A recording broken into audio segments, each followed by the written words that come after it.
Hey guys, what's up? Dries the Great here, back again with another video. And today I'm gonna cover a tournament I played recently over the weekend. And so I played against Mr. FM, who's not a FM, but I'm just going to call him FM because I'm not going to use names. So he's rated 1458, and I played white in this game.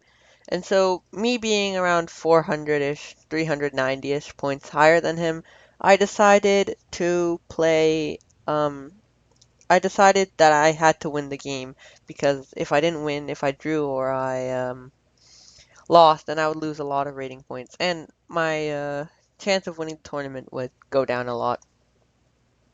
Also, apologize for any like spinning sounds I might make. I got my braces recently. So I played e4. He played e5. I played knight f 6 and we went to a Scotch game. I like to play the Scotch game against lower rated players because I find there's a lot of chances to go wrong, and generally sometimes I just get better end games and they don't know what they're doing. So he took, I took, and here we already have a move that, let me just check the opening database, has been played around 3 times, only 3. I was expecting bishop c5 or knight f6 or one of the main lines like that, but instead he played bishop e7, which is almost never played, and I don't think I've ever seen this before. So in all 3 games, we're going to transpose into another game, but all 3 games that went to this position, knight c3 was played, all master games at least. So, but I took on c6 because I thought I'd just give a pretty big advantage. After b takes, we'd get into stuff I know, but he'll have to play d6 and he'll just have a worse pawn structure for no compensation. But he took with a d pawn, which is just pretty clearly bad, as I can just take, and this position is actually already just +1 because I just have the kingside majority, and his bishops are stuck on the back rank. He has no compensation for my majority, and his bishops just are on the back rank, and as you're going to see, those bishops are going to stay there for quite a long time. So I play knight c3, just developing, knight f6, and here actually we go into another game, uh, played in 2012 by Gyoko Anna and Klek Hannah Marie. And here they played bishop f4, and here in that game we had bishop e6, but he castled, and so now we finally have a new game never been played before, at least in master play. So here I saw for a little bit, and I ended up playing the engine's favorite move, which is just castle kingside, queenside, just getting on the d file. This rook is now just stuck defending the bishop, so I'm all good. So he played knight g4, which, as I said, he's rated 1458, so he wasn't too high rated. Here, just rook e1, or sorry, rook e8, or bishop e6, something. Just develop your pieces instead of moving the same piece twice. But he played knight g4, and here basically he just gives me a free move because I could have played rook d2 and doubled on the d file, but I didn't do that. I played bishop g3, just defending this. He played rook e8, and I just played h3, and he just went back. So basically, I just have gained the move. I've got the same position as if instead of knight g4 in this position he played rook e1. We would have got the same position, but I wouldn't have these 2 moves in. And arguably, this h3 move and this bishop g3 move helped me to push f4 and to cover the g4 square in case the knight or bishop ever wants to go there. So definitely knight g4 was not a good move. So here I play bishop c4, just developing. The engine is actually saying I should play bishop e2 or bishop d3 or king b1. I don't actually like playing bishop d3. It doesn't make a lot of sense to me. I play bishop c4 because that's the most active diagonal. And yes, it kind of does allow this b5 move, which I'm lucky he didn't play. The line I had calculated was completely wrong because I forgot that after he takes here, he even has a check here to easier connect his rooks. So after b5, I'd have to go back to d3, and I'd sort of have less of an advantage because he would actually have active pieces. So bishop c4 was definitely one of my inaccuracies. He played bishop e6, and I just took. So here he should have played b5, as I said, and the second move he should play is knight h5, just attacking the bishop. But here he played bishop e6, which kind of... this bishop was terrible, because I don't really like this bishop with a pawn on e4 and he can't go to bishop c4 because of b5. So I was glad to get rid of that bishop. And now with the pieces on the board, you just have this horrible bishop that's stuck defending this pawn, stuck behind the knight, can't do anything.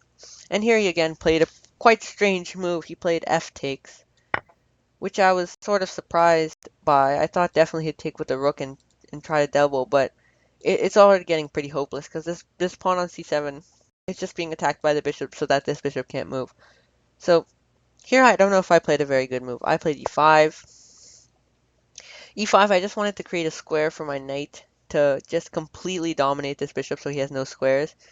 But I guess I did allow him to get here, and while it didn't really matter in the game because he was just didn't play b5 at all, like he refused to play that move, but it was sort of allowing him to get a square. Instead of that, I should have played just bishop e5, and then f4, g4, and kick away the knight.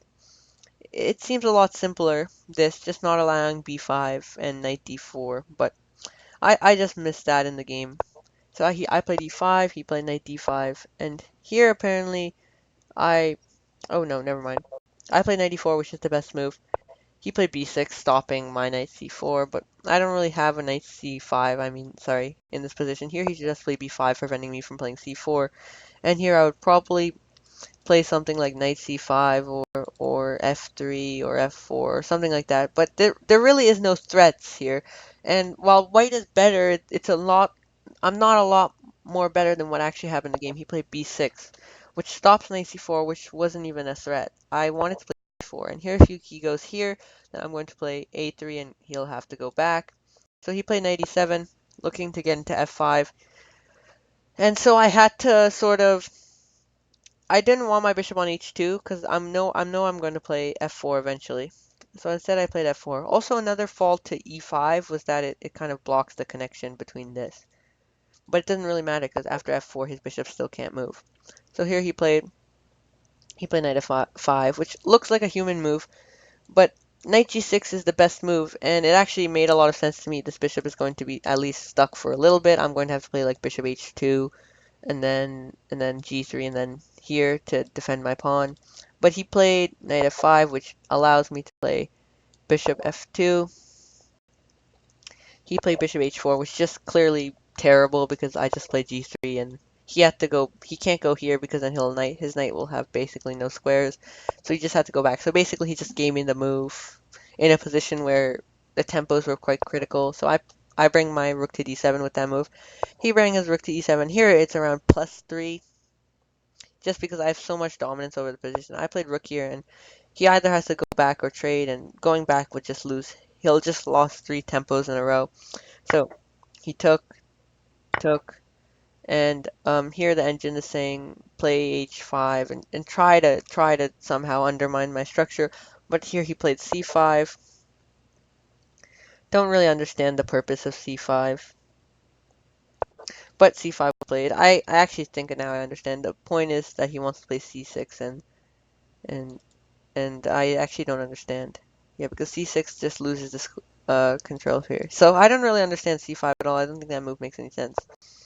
Yeah, but my move definitely doesn't make any sense either. Here I should just simply play g4 or king d2 because king c2 is just a waste of time because I eventually just did this while I could have just done this. So this is 2 moves and the thing I did in the game was 3. So here just king d2 and king e3 in here was a lot better than the way I did it, which just lost the tempo, gave him a tempo back.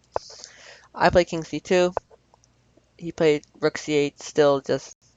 He wants to move his bishop, but it's nowhere to really move his bishop. Can't move here because I play g4 and I win the bishop. So I played g4 immediately so that he can't move his bishop there. He played knight f6, and yeah, now I just bring my king in, which I could have just done like this, but he played king f8, I played king e3. I have to make sure my rook has some space to come back if I left my king on e3, and he played like bishop e7 and king here, my rook would be trapped. But he played bishop e7 now, I played b3. So the engine actually really likes b3. I don't know exactly why it likes b3 so much. b3 doesn't make a lot of sense to me.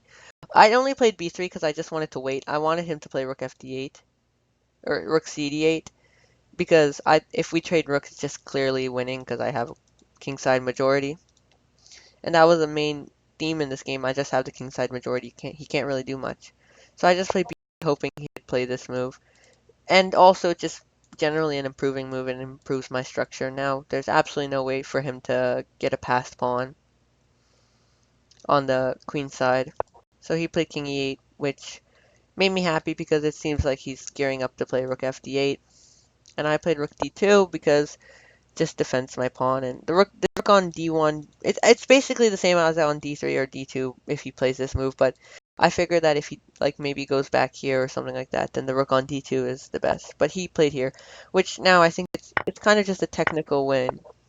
I played knight c3. Knight c3, I'm just trying to provoke bishop h4, and that's the engine's favorite choice. I play bishop h4, and I play knight h5. Now the engine's saying this lowers my advantage to plus 0.5, but this is still clearly winning. I could win this so easily. So here he can't go back or else he'll just lose a pawn, so he has to take. I took, and he played king f7, king f3, and he played king g6, and I played king e4. The idea of king e4 is that if let's say I do a nothing move, like, I don't know, something like that. Maybe he has like knight f5, or no, he doesn't even have knight f5 actually, because check here. Yeah, so actually he doesn't have anything, but I was seeing ghosts in the game, I guess. So I played king e4, and also now knight e5. If he ever puts his knight on f5, because this knight's hanging, well then my king is here, and if this pawn ever is gone, like if I play f5 and this pawn leaves, then I'm just going to march up and eat all these pawns. So he played c6, just not letting me march in. Makes sense. And I play knight g3 because I'm going to gear up to play f5, and right now I can't play f5 because he has 3 defenders and I have 2 attackers, so I need one more attacker. And now he just loosens the guard of it, and I play f5. He plays king e7. Here he should just take. I don't know why he didn't, but he played king e7. And here it's sort of my move is not to be preferred by the engine, but it's sort of like an easy simplification to a clearly winning endgame. So I'll give you a few seconds to find what you guys think is the best move.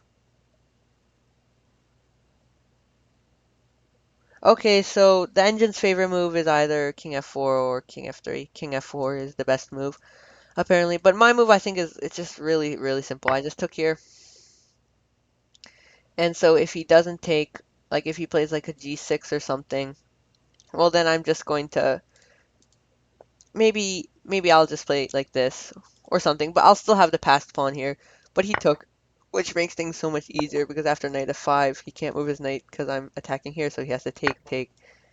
And this just converted it into an easy endgame where he no longer has that knight on f6. He played king e7, and now here I play king f4, just marching my king over here, and I'm just wanting to play king f6, like march the king over here and then play f6 and take with this, and then he'll try to create some chances, and I'll win this game. There's just nothing to be said. He played g6, and here it's +6 if I play f6, and I saw I could play f6, but I also saw it just an easier win. It goes from +9 with f6 to +3, +4 with this move I played. But it's sort of a lot simpler, the move I played. And now, yeah, after 3 moves, these moves were kind of all fours. He could play king f7, but then I'll just play h4 and then here. So, well, actually, okay, never mind. Now it's saying this is +10. Okay. So actually both things just won, and here I played h5, king e7. His last try is just to maybe if he gets lucky somehow get into the corner, but I just stopped that, and here he tried to create chances on the queen side. Maybe I take here. It's possible, but obviously he can't create a passed pawn with this setup, so I didn't even worry about that. I played h8 queen. He took, takes, and I played like around 10 more moves and it was checkmate. But but I won't show you those moves mainly because I didn't put them in lead chess, and I just find that it doesn't I don't really need to show that part of the game. It'll just be not useful to anyone. So I managed to get a win in round 1.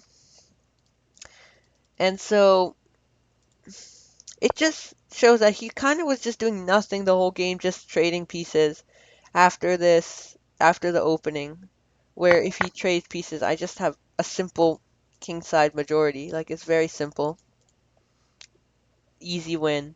Or not an easy win, but it's like a very simple advantage, which he just allowed me to trade all the pieces down and activate my pieces, and he even took with the F pawn, making his structure even worse. So a nice win in round one. So in the next round, I will play Mr. BR, and he's rated around 1950.